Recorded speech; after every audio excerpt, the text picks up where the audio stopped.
Madame, Monsieur, bonsoir et merci de nous rejoindre pour ce point de l'actualité. Les attaques de l'entité sioniste sur la bande de Gaza ont repris de plus belle. À peine la trêve terminée, plus d'une centaine de Palestiniens ont été assassinés dans plusieurs régions de la ville. Le camp de réfugiés de Jabalia n'a pas été épargné. Il a été pris pour cible ce samedi, un massacre qui a coûté la vie à plus de 100 innocents. À Deir el-Balah aussi, le cauchemar continue. Plusieurs civils ont été tués dans de nouveaux bombardements. Des dizaines d'autres ont également été blessés.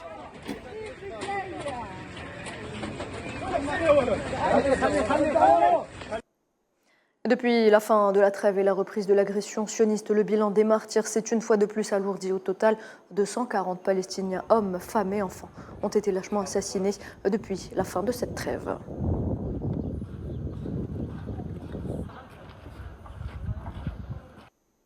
La population de Gaza vit dans un cycle de mort, de destruction et de maladie, a déclaré le secrétaire général adjoint des Nations Unies aux affaires humanitaires, Martin Griffiths, ajoutant qu'il n'y avait aucun endroit sûr pour les habitants de l'enclave. Griffiths a par ailleurs déclaré que la semaine dernière a montré ce qui peut arriver lorsque les armes se taisent et que la situation à Khan Younes est un rappel choquant de ce qui se passe lorsque les armes ne se taisent pas.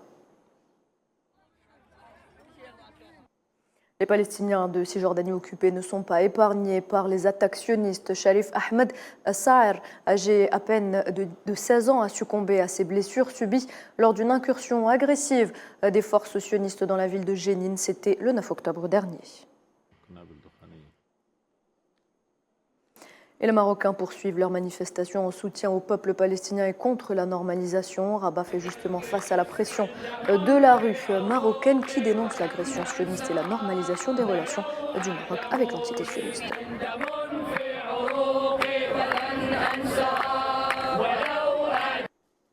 Alors que se tient à Dubaï l'un des événements climatiques les plus importants de l'année, la COP28, le Liban et la Syrie accusent l'entité sioniste d'avoir endommagé l'environnement des deux pays à travers le conflit. Dans l'actualité également, les travaux de la 47e conférence de la coordination européenne de soutien et de solidarité avec le peuple sahraoui se poursuivent au Palais des Congrès à Tolède en Espagne, avec la participation de plus de 300 représentants de délégations venus des 4 coins du monde. Hier vendredi, les participantes ont insisté sur la nécessité d'apporter un soutien international au peuple sahraoui et palestinien opprimés.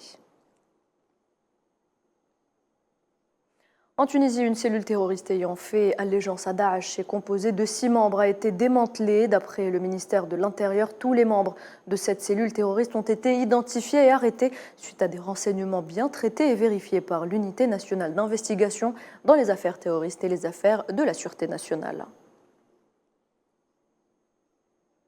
Par ailleurs, le chef de la diplomatie tunisienne, Nabil Ammar, a reçu vendredi le représentant spécial du secrétaire général pour la Libye, Abdoulaye Bathily, l'occasion pour les deux parties de passer en revue les derniers développements du processus politique en Libye et les efforts de la mission de l'ONU. Abdoulaye Bathily a par ailleurs réaffirmé le rôle actif de la Tunisie depuis le début de la crise libyenne, exprimant ainsi son aspiration à renforcer davantage la coopération au cours de la période à venir, de manière à répondre aux aspirations du peuple libyen et de tous les peuples de la région pour la sécurité, la stabilité et le développement.